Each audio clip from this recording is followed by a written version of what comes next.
દેખાય કાંઈ?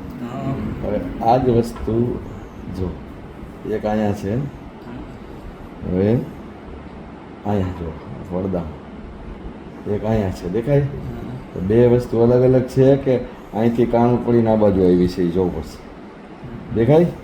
એક જ જગ્યાએ બે વસ્તુ છે.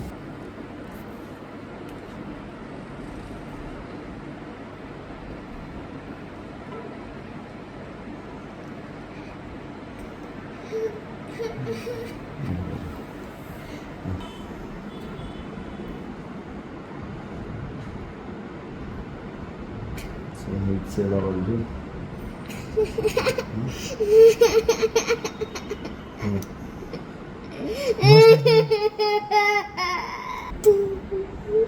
જો કાણું પાડી દીધું પડદામાં એટલી વારમાં.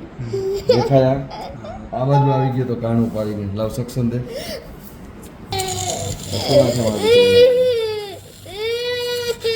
બીજો છે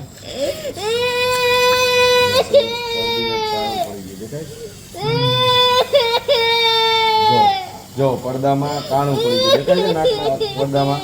દેખાય? અને જો આ કાળી કાળી ચામડી દેખાય? જો સેલના કારણે બધી ચામડી બળી ગઈ. દેખાય? હવે વિચારવા દે કેટલી વાર થઈને નાખ્યો બરોબર, એટલી વારમાં સેલે કેટલું નુકસાન કરી નાખ્યું અંદર.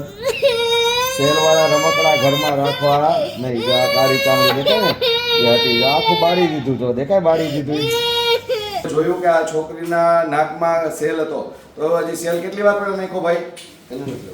વાગે સેલ નાખ્યો, અત્યારે 2:30 વાગ્યા છે, તો હજી 3 કલાક થઈ. તો તમે જુઓ 3 કલાકમાં તો સેલે નાકના પડદામાં કાણું પાડી રાખ્યું છે, અને આજુબાજુની ચામડી તમે વિડીયોમાં જોઈ એ પ્રમાણે બધી ચામડી બળી ગઈ છે.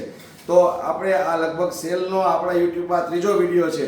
આપણે દર વખતે કહીએ છીએ કે સેલવાળા રમકડા બાળકોને ઘરમાં રાખવા નહીં, સેલવાળા રમકડા રાખવા નહીં, સેલવાળા રમકડા આ તો નાકમાં નાખ્યું છે ને. હવે જો તમે વિચારો કે આ જ સેલ છે એ બાળક જો ગળી જાય અને અંદર ગળી જાય અને અંદર ખાવાની નળીમાં કે આંતરડામાં સેલ જાય તો આંતરડામાં કાણું પડી જાય તો એ ગંભીર સ્વરૂપ ધારણ કરે છે. આંતરડામાં કાણું પડે તો તરત જ પેટ ખોલી અને સેલ કાઢી અને આંતરડામાં કાણું ભરવું પડે. ખૂબ જ મોટું ઓપરેશન આવે છે. આ તો નાકમાં હોય કે તરત જ નીકળી જાય. જો આંતરડામાં જાય અને આંતરડું ફાટી જાય તો ગંભીર સ્વરૂપ ધારણ કરી શકે છે.